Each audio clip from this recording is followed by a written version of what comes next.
Good afternoon. My name is Montgomery Blair Sibley. I'm the attorney for Larry Sinclair, and I just want to give you an overview of how we're going to proceed this afternoon. First, the National Press Club rents space. They do not condone or endorse the views of the people who rent the space. And we've been overwhelmed with people criticizing the National Press Club, and we just want to make it clear, Larry is here because he rented this room, and as a result, he's allowed to get up and say what he wants to say. The National Press Club has nothing to do with that. Mr. Sinclair is going to make a brief statement. You will be provided copies of that statement once he's done. And after that statement, he will entertain any reasonable questions and try to answer them. The procedure for doing that will be this microphone, because we're being recorded and we want to make sure your questions are recorded so that we get a full question and answer for the video that's being made today. I will come around the room. I will not give you the microphone, but I will hold the microphone so you can ask your questions. And at the end of that statement, at the end of the questions, Larry will be leaving the room. With that said, Mr. Sinclair, the microphone is yours. Good afternoon. First thing I'd like to do is thank a very personal thank you to Reverend Pastor James David Manning for showing up, for his support. Thank you so much for being here. It means a great deal. Good afternoon. My name is Larry Sinclair. I'm a former recreational drug user, drug trafficker, and I'm a convicted felon for crimes of forgery, bad checks, and theft by check. But I'm also an American citizen. I love this country, and I cannot stay silent regarding Barack Obama, knowing what I know.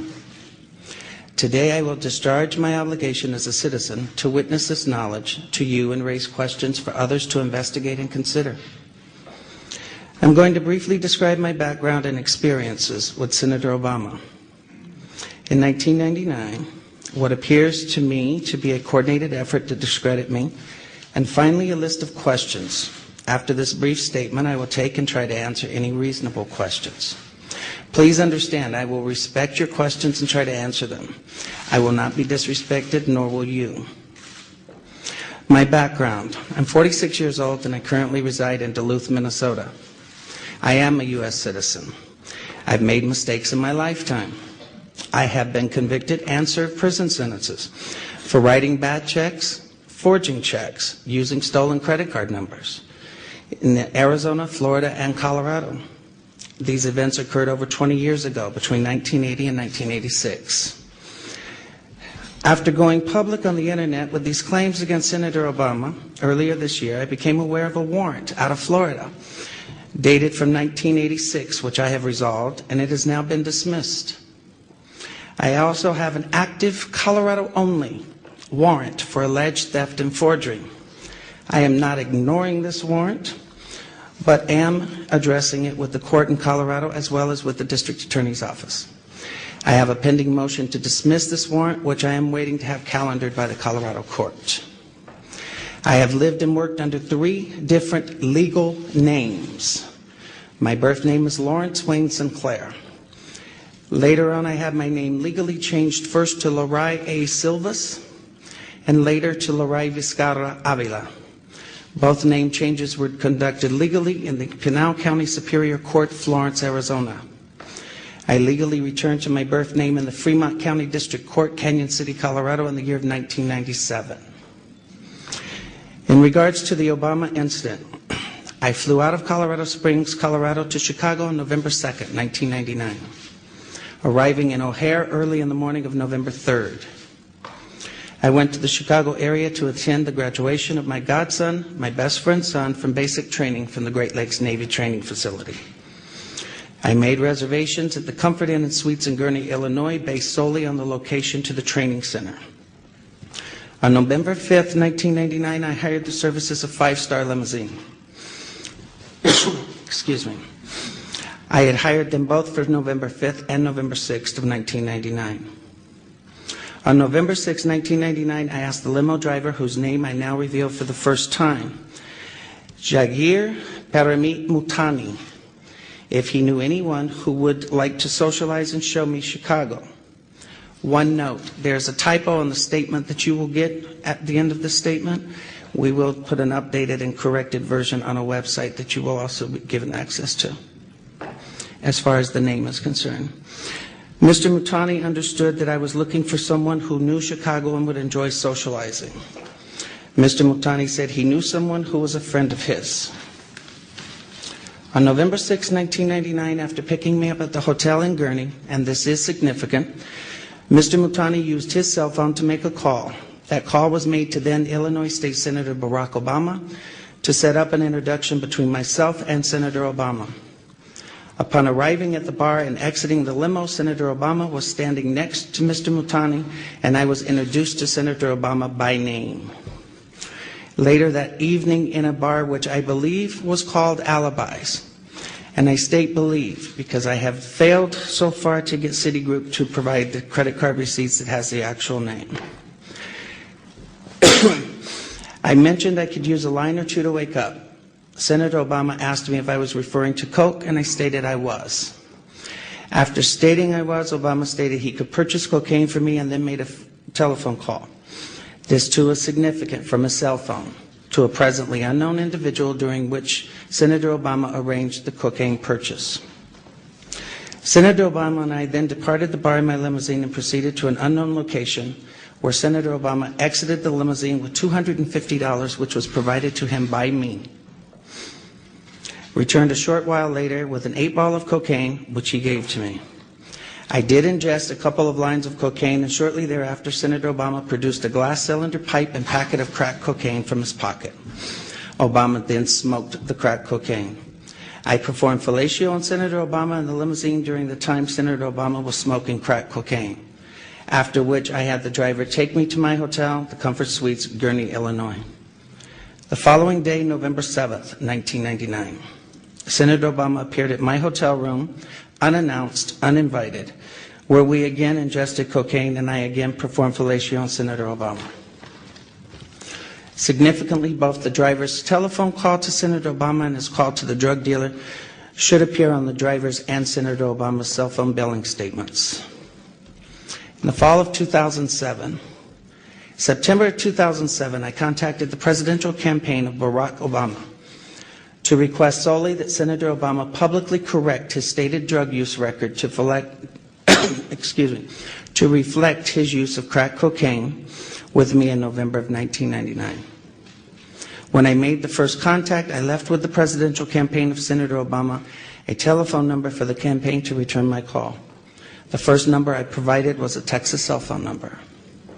From the period of Labor Day weekend 2007 through November 18th of 2007, I did provide a total of 4 different callback numbers to the Obama campaign. As I had moved and I had changed the numbers to reflect locally my place of residence at the time. In late September to early October, I lost my place here. In late September to early October 2007, I received a call from a male who identified himself as a Mr. Young, stating he was calling in regards to calls I had made to the Obama campaign. This first call was in fact an attempt by Mr. Young to obtain from me the identities of anyone I had contacted concerning my 1999 allegations against Senator Obama. This first call shocked me in that this Mr. Young asked me why I had why I had never mentioned to the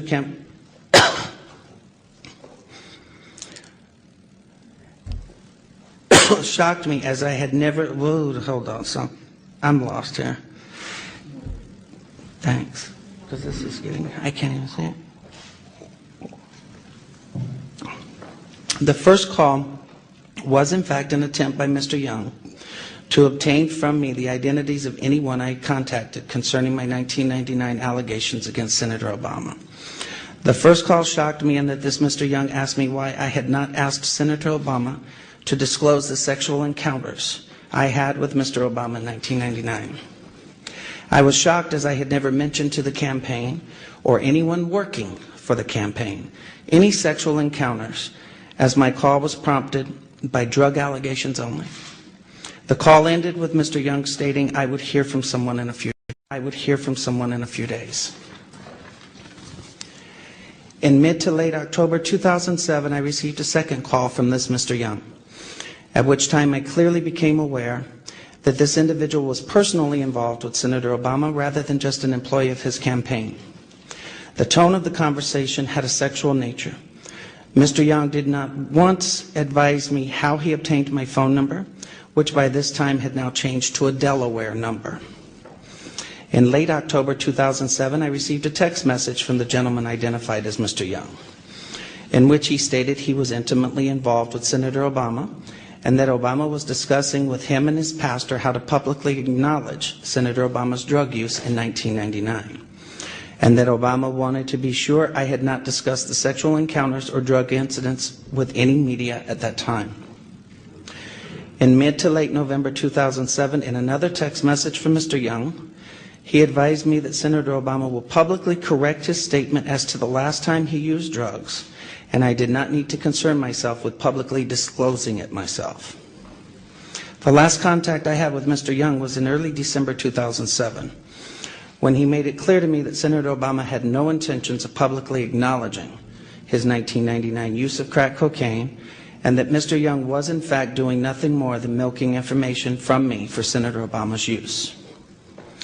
I later learned that A. Donald Young, the choir director of Reverend Wright's Trinity United Church of Christ, Obama's now former church, and who was openly homosexual, learned that he was murdered on December 23rd of 2007. I have cooperated with the Chicago Police Department in this matter by providing them the telephone numbers I was using during the fall of 2007. And I release them now publicly in the hope that someone may be able to connect the dots between these telephone numbers and Mr. Young. Those numbers are 954-758. Actually, that should be 956. That's another typo. 956-758-1105. 956-758-1885. 956-758-8002, 302-685-7175, 612-466-1043. In what I now realize was a naive and uncounseled decision, I posted in January 2008 a video on YouTube where I related the above information regarding my liaisons with Senator Obama in 1999. The response was overwhelming, and I quickly became the recipient of what in hindsight appears to have been a coordinated attack on my character, with ever-increasing falsehoods circulating on the internet. In response, I agreed to take a polygraph test sponsored by WhiteHouse.com. The results of that test have been partially revealed to the end of labeling me a liar and taken as gospel by all. I'd like to make the following comments about that polygraph test. First, I have been subsequently advised that WhiteHouse.com was a website dedicated to anti-Clinton pornography until earlier this year. In fact, until January of 2008 to be exact. Second, I have now come to understand that lie detectors are junk science at best, which is why courts of law refuse to use them. Third, a review of the results by a George W. Matchik, PhD of antipolygraph.org, raises serious questions about the legitimacy of this particular examination. Indeed, overlooked by almost everyone is that WhiteHouse.com's own examiner, Dr. Gordon Barlin, Salt Lake City, Utah, observed that on the drug question regarding Senator Obama, that the computerized score found that there was less than 1% probability of deception by me. That's about as high a passing score as one could possibly obtain. Finally, in February 2008, I was told anonymously that Dan Parisi of WhiteHouse.com received $750,000 from the Obama campaign through David Axelrod's AKP Media and Message One, or Message and Media, I think, to organize an effort to publicly discredit me.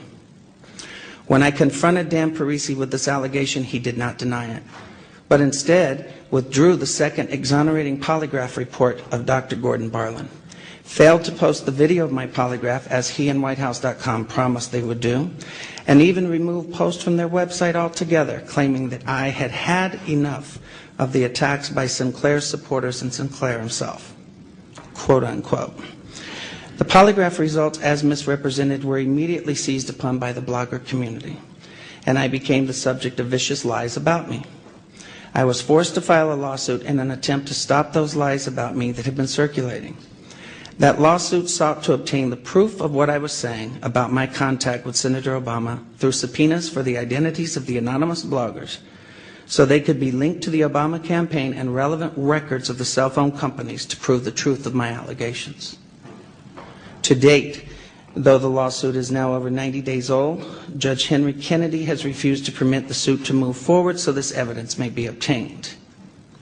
In conclusion, in sum, you can discredit my story, and then you can make your decision on who should be next President of the United States. The burden is now off of me, as I have told my story without the distortions that have been intentionally heaped on me, and what my lawyer tells me is an ad hominem attack. Shoot the messenger so you don't have to hear the message he is bringing. I'm now done. It's for others to find the corroborating evidence of my story by locating the limousine driver, Mr. Mutani, by checking the telephone numbers related to Donald Young and Senator Obama. I leave you with these questions that I've asked of Senator Obama, but in which he, of course, refuses to answer. Who wants to be the next President of the United States? Has refused to answer. Number one, why won't Senator Obama provide his cell phone numbers and telephone records for all his personal and official cell phones held by him for the time period of no more than November 3rd through November 8th of 1999 when we met? Two, why won't Senator Obama provide his cell phone numbers and telephone records for all his personal and official cell phones held by Senator Obama for September 2007 through December 23rd of 2007, the murder of Donald Young? Three, why won't Senator Obama provide all email communication, both personal and campaign related to and or from AKP Media and Message from January 18th, 2008 through February 29th of 2008 for Senator Obama, David Axelrod, and David Plouffe? Fourth, why won't Senator Obama provide proof of all payments made from AKP Media, Obama for America, David Axelrod, David Plouffe, and Senator Obama's accounts for the period of January 18th, 2008 through February 29th of 2008? On a website that we posted today, LarrySinclair.org, you will find the documents that I have referred to in the statement. A copy of the homepage for that website is attached. And Mark's going to be passing them out. Thank you for the time and your attention this afternoon, and I will now take any questions. Test 1, 2, 3. Who's got a question? Yes, sir. Mr. Sinclair, could you explain why, if this incident happened in 1999, you waited until 2007 or 2008 to come forward? It's a question of credibility, sir. Why didn't you come forward back in 1999 or 2000? Well, number one, in 1999, I really didn't care whether he was a senator from Illinois or not. To be honest with you, I wasn't a resident of Illinois. As far as why now, I was living in Mexico up until 2006. It really was of no interest to me. I know plenty of politicians, both locally and internationally, that are pretty much crooked. The whole issue was based on his drug use and his claim that he had not used drugs since his college days, and that was the whole issue that brought this forward. Next question, sir. Are you receiving any financial support for your efforts from anyone? And if so, do any of those people have connections to the Republican Party? I'm glad you asked that question. Number one, I am not connected with any party, Republican, Independent, Libertarian, Democratic, none. Nor are anybody that are contributing to the cost and the expense of this. Every penny that has gone to pay for this press conference, my travel expenses, have come from average American citizens, most of them actually, according to their own statements, are declared independents, in the sums of from $12.31 to $100. Question, yes, sir. Mr. Sinclair, can you explain why, if this incident happened in 1999, you waited until 2007 or 2008 to come forward? It's a question of credibility, sir. Why didn't you come forward back in 1999 or 2000? Well, number one, in 1999, I really didn't care whether he was a senator from Illinois or not. To be honest with you, I wasn't a resident of Illinois. As far as why now, I was living in Mexico up until 2006. It really was of no interest to me. I know plenty of politicians, both locally and internationally, that, are pretty much crooked. The whole issue was based on his drug use and his claim that he had not used drugs since his college days, and that was the whole issue that brought this forward. Next question. Are you receiving any financial support for your efforts from anyone? And if so, do any of those people have connections to the Republican Party?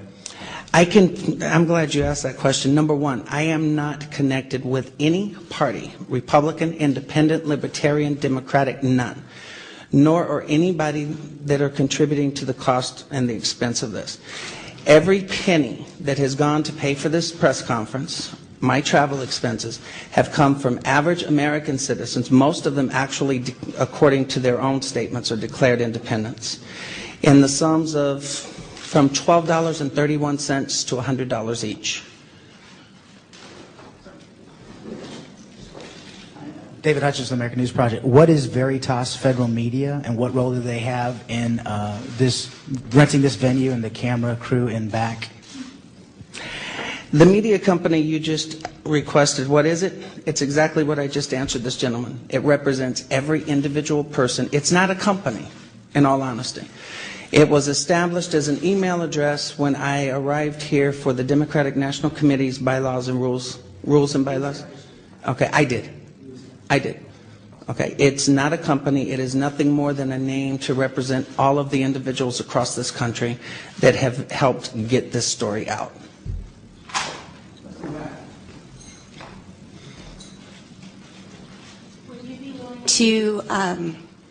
Would you be willing to share your mental health records with the public? Actually, I'm going to post later this afternoon a list of all of my doctors, going back through all of my medical records that are available through 1999. Anyone with valid, legitimate press credentials that wants to check my mental health history, I will be more than willing to sign an authorized medical release for that purpose. Will we get more than 30 minutes? Huh? More than 30 minutes? More than 30 minutes of what? With the documents. Well, actually, if you're valid press and you want me to release my psychiatric records, I'll release them to you as long as you pay for them. I have nothing to hide. Well, it was a joke. It was about McCain and the 30-minute. Oh, sorry. You can tell where I'm at today. Yes, Mr. Sinclair, will you state whether you had sexual relations with any other politicians here today? Actually, your name has come up with Senator Larry Craig. For the record, I have not been engaged or involved with any other politician. In fact, at the time that I met Senator Obama, I had no idea that he was actually in Illinois politics. Behind you. Why do you change your name so often? Well, first of all, in my younger years, I was considered wild. And it was more out of respect to my family because, as you can see, with everyone putting my past history all over the place and mistorting it, I changed my name. The first 2 times I changed my name was while serving prison sentences in Florence, Arizona.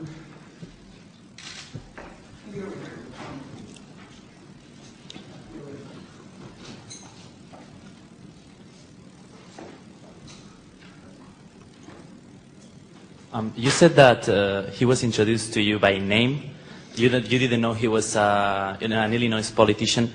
And why would he be introduced by his true name to you, and you would know that he was a politician over the years? How did you realize that it was him? I mean, because if he's going to engage in sex and drug taking and he's a renowned politician in Chicago, it strikes me as a little bit strange that they give you his real name through a limo driver. I mean, that story doesn't make a lot of sense to me. And how would you remember for 10 years when you lived away and then recognize him on TV, or how? Okay, first of all, yes, he was introduced to me by name, okay? He was introduced to me as Barack Obama. And as far as me not knowing that he was a politician locally, I wasn't a resident, I was not a resident of Illinois. When I became aware of exactly who he was when he gave the keynote speech at the Democratic National Convention in 2004 while I was living in Mexico watching it on Sky TV. No, I did not say that. I told you he was, in fact, introduced to me by name. I have always stated that he was introduced to me as Barack Obama by the driver and by Barack Obama himself, sir. Always. Hey, Larry, how much did this whole event cost you? And what are you doing now for a living? Well, as far as anybody wanting to know the final expenses, I would have to check because I've had a few things changed in the last 24 hours. But as of Monday morning, I think it came to a total of $4,126.89. And what I do for a living, I am disabled permanently due to severe nerve damage and spinal injuries. And believe me, it's killing me standing up here this long, but I'll take the question anyway.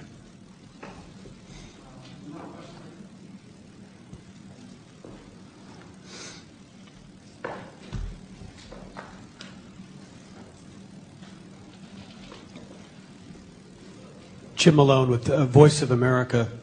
Given your criminal record, the fact that the crimes that you've been involved in involve deceit and fraud, why is it that you think that anyone would believe what you're saying now?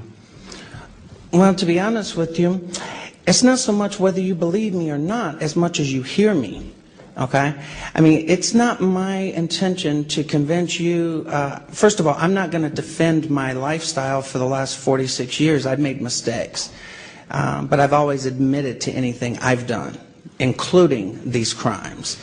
Okay? I can't tell you why to believe me other than the fact, I'm not saying believe me. I'm saying, you know what, here's the information. Look at it, do your own research, but do it based on the facts. Stop doing it based on this constant misinformation and misrepresentation that's been circulating on the internet. I'm going to give you everything in writing and you make your own decision. What time did you meet him on November 6th, and what time did he arrive at your hotel in Gurnee the day following? We met in the early evening on November 6th. As far as a specific time on November 7th, I cannot provide that to you. And I know where that question's coming from, but I cannot provide that to you. You know where it's coming from. Thank you.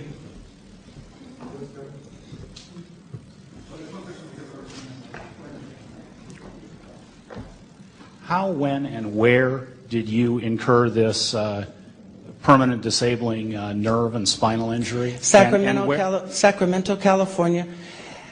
Injuries from October of 2000 through August of 2001 while employed with B&G Delivery Systems on Harris Avenue in Sacramento, California.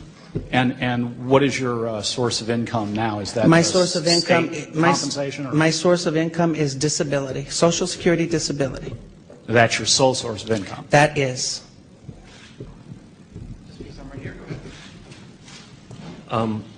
We all recall the claims and counterclaims and what happened with the Clinton allegations vis-a-vis Monica Lewinsky. Can you offer any physical evidence, any identifying physical features and so on that can support your claims?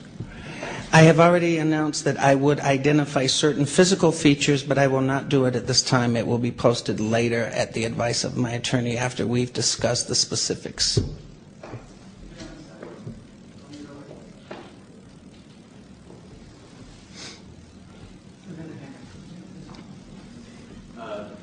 One quick one, and then one slightly longer one. Did you save any of the text messages? The text messages, I've contacted Sprint Nextel, and the changing of the phone numbers, they actually have the procedures that they can recover the text messages from those numbers, but they do not stay on the phone when the numbers are changed. And then when you were discussing the results of your polygraph, you first impugned the veracity of the test by saying that it was, quote, junk science. But then a few moments later, you said you scored very well in one respect. So it's unclear whether or not you actually are staking some of your claims on the polygraph. No, actually, as far as I'm concerned about the polygraph, I'm not saying that it's good or it's bad. I am saying from the day that it was done and the day after, once I returned home, I was asked questions about the procedure and the process. And I had had a polygraph done once before, back in the 80s. And I specifically instructed the examiner, I knew darn well you didn't put the blood pressure cup and the whatever on the fingertips on the same hands. And he was advised of the nerve damage and the fact of the circulation, and I have bilateral ulnar nerve entrapment in both arms.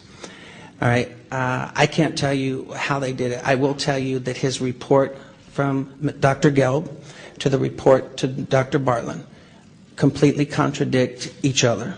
The information from Dr. Gelb, who is not a doctor at all, was never sent in totality to Mr. Bartlett. I cannot tell you. I'm telling you that this gentleman with antipolygraph.org, these are his opinions, these are his findings, these are not mine. Okay. I have said all along that the polygraph, I did not feel comfortable with the way it was done. A couple of questions. First of all, given that you've got this record in the past of taking so many drugs yourself, why do you care whether he's taken it? And secondly, he seems like quite an interesting person to spend a couple of days with. Between the fellatio and the drug taking, what did you talk about? I'm sorry? Between the fellatio and the drug taking, what did you chat about? Actually, pretty much nothing, other than the fact of what I was doing for a living, what I was doing in Chicago. Like I said, the entire conversations that we had were pretty basic and casual. His comments as far as what he did for a living, he never once acknowledged being a politician. In fact, he specifically stated he was in public service. You know, with my view, public service can mean just about anything. What was the other part of the question? Why do you care so much whether you Why do I care? I care so much because this political season has turned, you know, this country upside down. To be honest with you, we have gone back, I would say, a good 50 years in this country on race relations alone over being called racist if you ask a candidate who chose to run for president. I'm not sure if you remember, but this country had a very nice lady in the state of New York by the name of Shirley Chisholm that once sought the nomination of the Democratic Party. And this was back, I think, in the late 60s, early 70s. And here was a true African American who you could ask her questions based on her record, on her credentials, on her beliefs, and you would have never been called racist. Today, you know, I'm speaking the truth about his own actions. You know, these aren't mine. I'm not running for office. And now all of a sudden you're called racist or bigot. I'm sorry, that's why I care. You have to face the facts. Somebody's going to have to ask him, or are you going to wait until, you know, the election's over and then start vetting your presidential candidates? I'm wondering simply why you decided to take this on. And it's been reported that you've been disbarred in the state of Florida. I'm wondering if you're a part of the bar in D.C. I'm happy to answer those questions as I expected they would come up. I have been suspended by the Florida Supreme Court on March 7th, 2008, and the suspension was a result of me being too litigious and allegedly not paying child support. That matter is now pending at the United States Supreme Court, but as a result I have been reciprocally suspended by the District of Columbia Bar and the Federal District Court in the District of Columbia without an opportunity for a hearing or an opportunity to present my side of that story. There is on the website 147 pages which documents what's going on in my particular professional life, and it really isn't the subject of what's going on here today. But if you're curious, you know, it's a good read, and I encourage you to read it. Is it fair for me to inquire about the kilt also? You certainly can. I know it may seem odd to you, but I don't know why men wear pants, but I think it's a function of male genitalia size, and if you're normal to small, pants probably aren't uncomfortable, but those of us at the other end of the spectrum find them very binding. Excuse me, can I say something on your question to the kilt? Actually, I asked him to wear a suit and tie, and he says, why should he be uncomfortable? And I said, because you're paid to be uncomfortable. Look at me. A little more seriously, though. I mean, it's just, I mean, at a very human level here, it's obviously you have tremendous credibility problems, including fraud and deceit. There are questions about you. It's very hard, I think, for probably some of us in the audience to take this whole situation seriously. So the question again is, why are you doing this, and how can you expect us to take this seriously? I'm glad you asked that, and I'm going to tell you how I expect you to take it seriously. I expect you to ask me questions, and I expect you to do your job and actually find facts as opposed to looking at Daily Kos or Fire Dog Lake or Huffington Post or all of these pro-Obama sites that are putting and twisting. Sir, I have not hidden from anything I have ever done in my life. Never. You can go back to the judges in any one of my cases, and they will tell you I have never wasted a taxpayer dime on a trial or even a preliminary hearing. If I did it and I got caught, I said I did it, okay? And I understand you asking about my credibility. You know what? My crimes were 20 some odd years ago, with the exception of the alleged crime in 2001, which I have not ran from, even though I'm being portrayed as hiding and running. I'm not, okay? That's what I'm asking you to do. I'm asking you to actually get facts and then make your decision, rather than fake Washington Post articles saying that I've been investigated 8 times over 25 years for blackmail against politicians, which is not true, but yet you're continuing to repeat it over and over again. Even though it's been proven not to be true, it doesn't matter. It's what is continuously being recycled out there.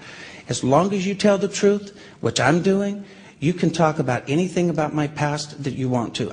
It doesn't bother me. I admit to it. You know, you can't live your life and then run and hide from it later. It doesn't work that way. Well, you say this, you want us to get facts, but most of what you're alleging is difficult to corroborate. I mean, would the limo driver have witnessed the crack smoking and the fellatio, or were you and Obama the only people? Mr. Multani actually does have personal knowledge of the actions and the transactions that took place in the limo. Let me explain something to you. I was actually in contact with Mr. Multani in the first part of this year. Since posting the YouTube video and the vicious attacks on the internet and the allegations that are constantly circulating out there that nobody bothered to fact check before they continue to post them, this driver has decided, and his family's decided, it's like all of a sudden they want to, disappear. It's my understanding that Mr. Multani's family was in Tupelo, Mississippi as recently as 3 weeks ago. I do know that there were public records at one time, and where those public records have disappeared in a couple of weeks, because we had a private investigator down there actually going through public records that were verified just 2 months ago, and now all of a sudden they're not there.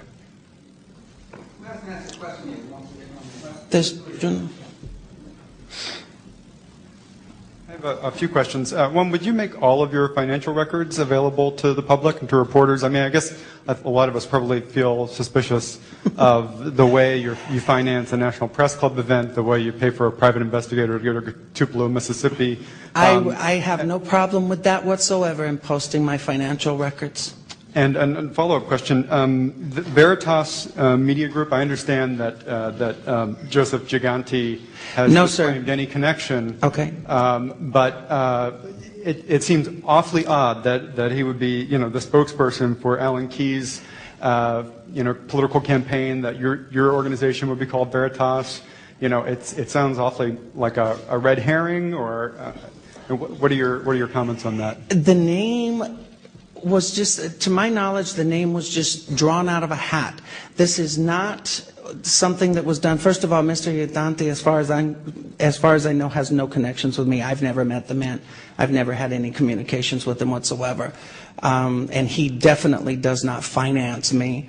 And he has not financed this event. Okay. In fact, this event has been financed completely through contributions to PayPal, and I will most definitely post those contributions without the giver's name, of course.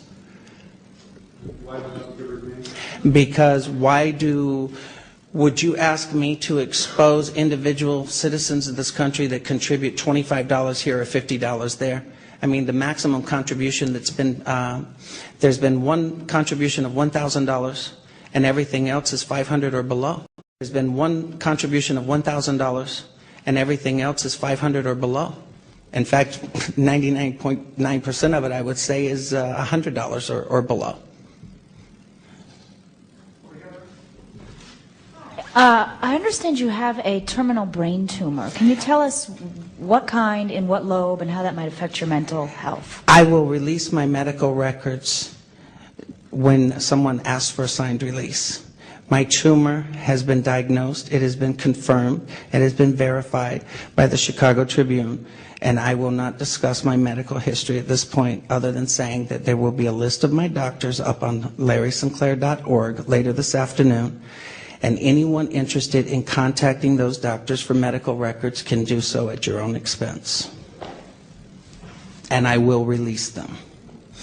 I have a question. Are you alleging that Senator Barack Obama has something to do with the murder or death of the gentleman you were talking about from his church? Mr. Young? Yes. It's my belief that that's exactly what has transpired, and that's why I have contacted the Chicago Police Department.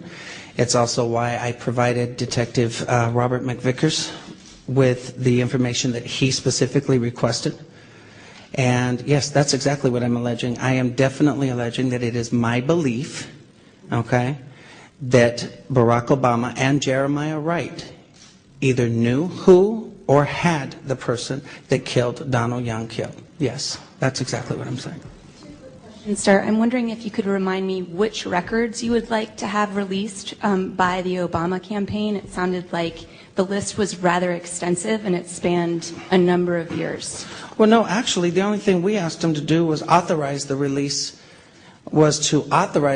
of his cell phone records from November 3rd to November 8th of 1999, and we would actually go for those records and obtain them if he granted permission.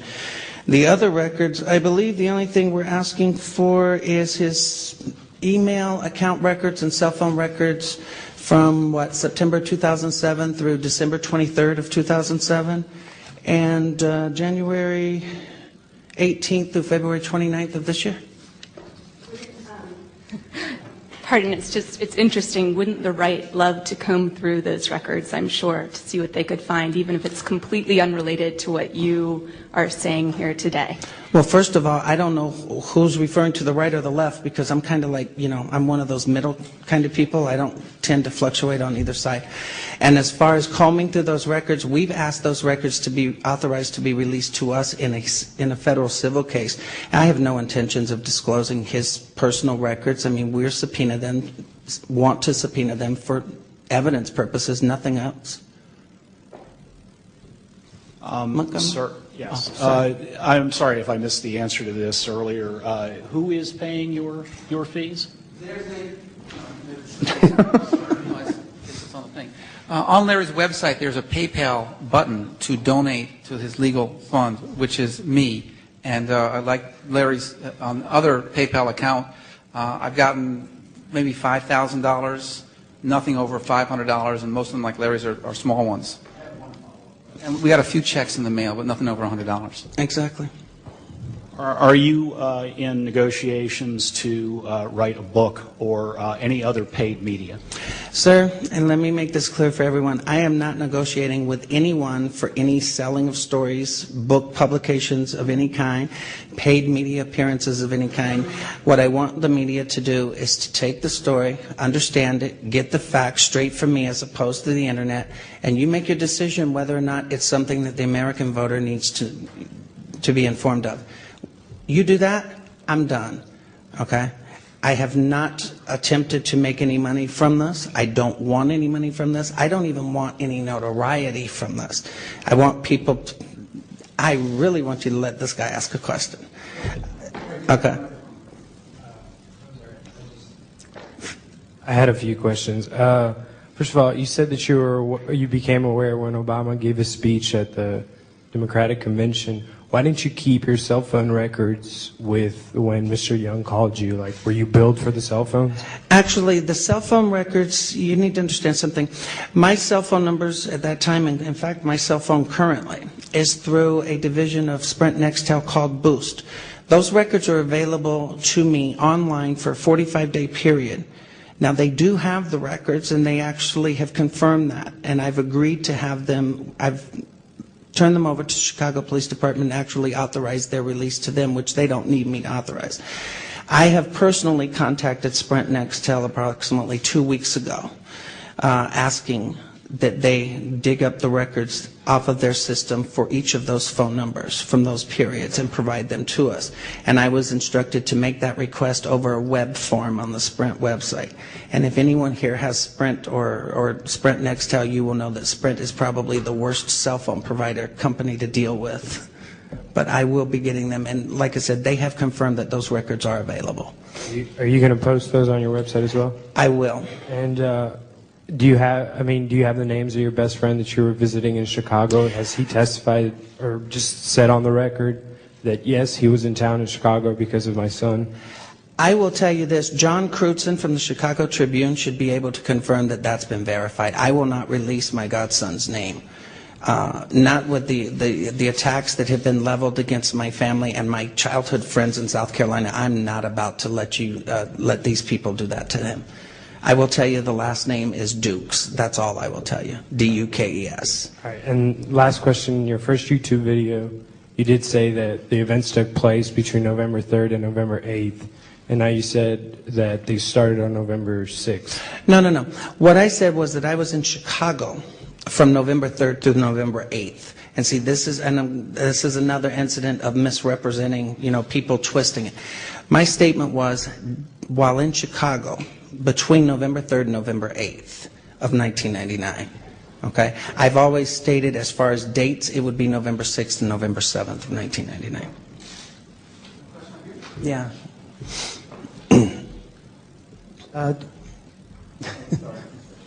Hello. This is a question for both of you. I just want to know, do either of you, what is your position on Barack Obama, whether or not he should be president, and how do these allegations inform your decision? That's between me and the voting booth, so I'll let Larry answer that. As far as me, I've always been straight up, and I said I've never told anyone not to vote for the man. In fact, I personally thought that he was somewhat charismatic, but my whole thing is I don't prefer either one of the three, honestly.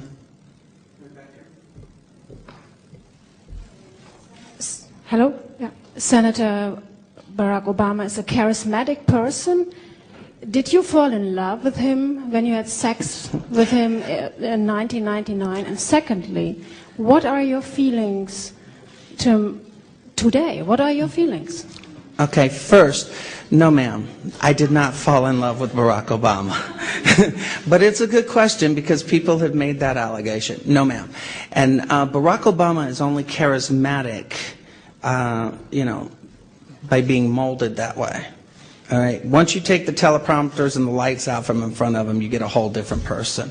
And as far as my feelings now, those are my feelings. I think you're looking at someone that is completely fake, plastic, that has been made up and put out in front of the American voter, and that's been allowed to walk away from any serious questions about any of his own personal actions. That's what I think. Well, ma'am, nothing personal. Okay. So now I'm going to have to, and don't take this in a disrespectful manner, but let me ask you this. In your entire lifetime, you've never had a one-night stand? I mean, I'm sorry, but, let's deal with reality here. Let's not act like, people go around and fall in love. I mean, that's the biblical way, but it doesn't happen.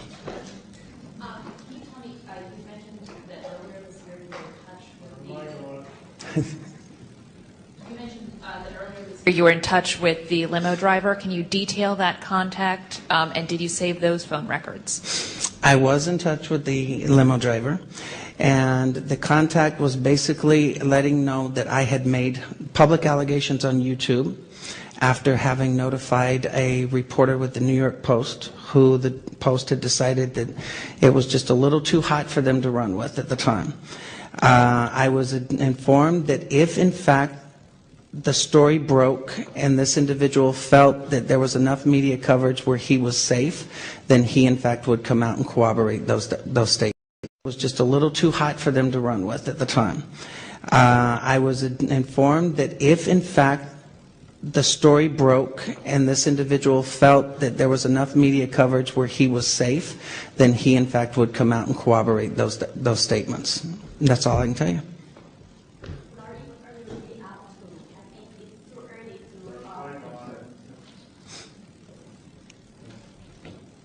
What are you really up to? What kind of justice do you seek? And I think it's too early to impeach the president.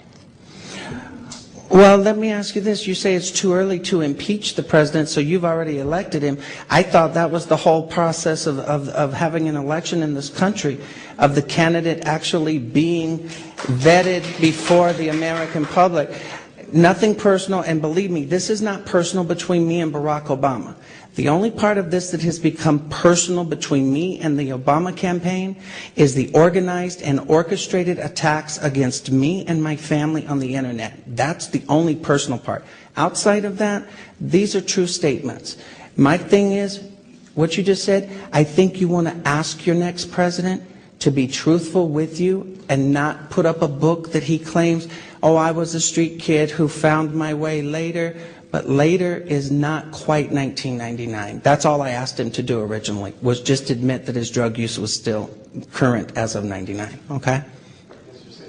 Sinclair, you said you first came to Washington with the Democratic National Committee Rules Committee session. Is that correct? Well, I originally came to D.C. the first time, I think was May 28th was my arrival. That's correct. Right. At that time, did you have any contact with anyone from the Hillary Clinton campaign?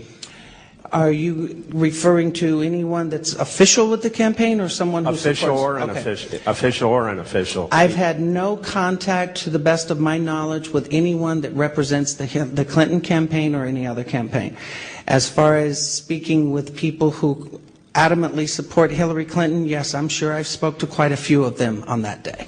So you're saying, to the best of your knowledge, you don't know if you spoke to the best of my knowledge, I do not know. But there is a possibility that you could have.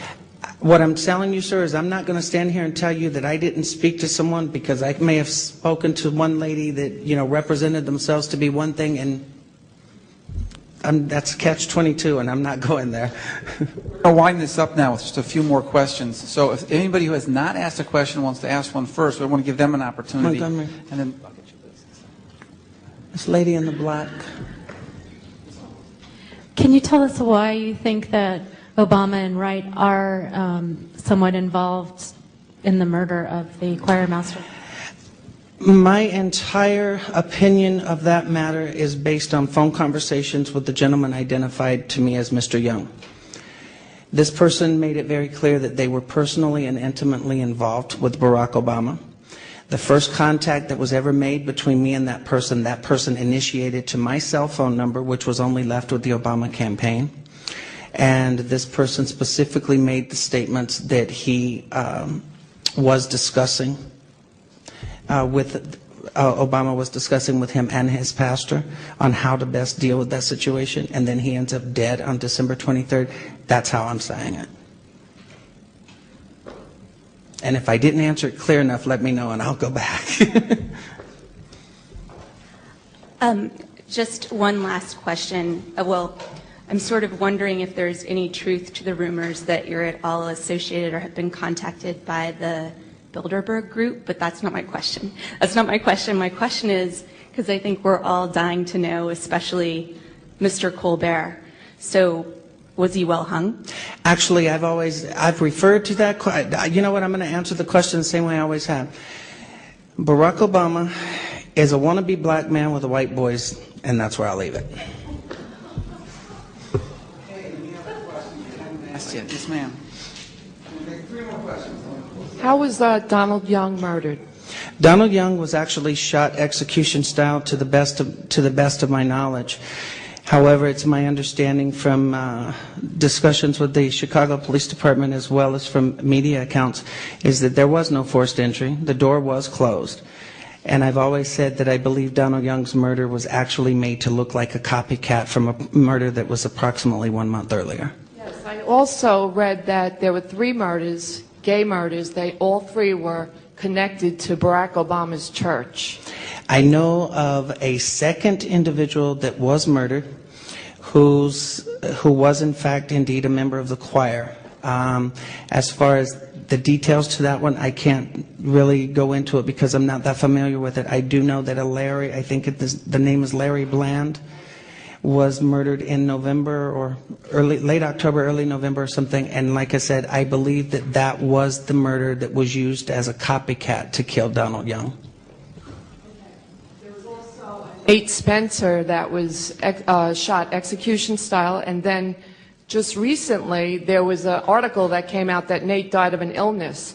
But then I saw on his best friend's blog that it was an executed murder. Okay, and that's why what I have done on my blog, and I understand where you're coming from with this because I've been inundated with these questions and people have made allegations, and I've tried to keep it simple. I cannot speak on Nate Spencer. I cannot speak on Larry Bland. I have asked everyone to actually get their facts correct before they post information regarding these individuals' deaths. I spoke on Donald Young's death because I'm familiar with exactly what happened, and I believe I know who had it happen. In terms of sexual orientation, how do you identify? Gay, straight, bisexual? Who, me? I've been gay all of my life. Unfortunately, for some people who don't understand the lifestyle, I mean, I'm not one of those people who argue the point, you're born that way or you change that way. I've always been gay. I think we're going to end the questions at this point in time, and Mr. Sinclair is now going to leave the room. I'll be out in a minute or two. If people want to organize a follow-up questions, I'll entertain and do that as best we can. Thank you for coming today. Thanks, guys.